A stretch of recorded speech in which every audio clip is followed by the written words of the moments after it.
5-second hold, keep going to the next stop.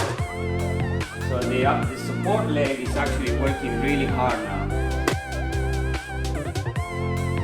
So you work on the stabilization of your hips and pelvis.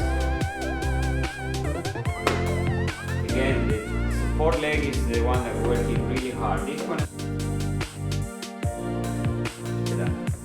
by adding a little bit of knee flexion, you engage the hamstring portion a little more.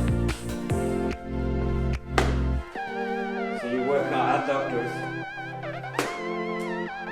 Same way, the challenge is on the support leg, on the standing leg.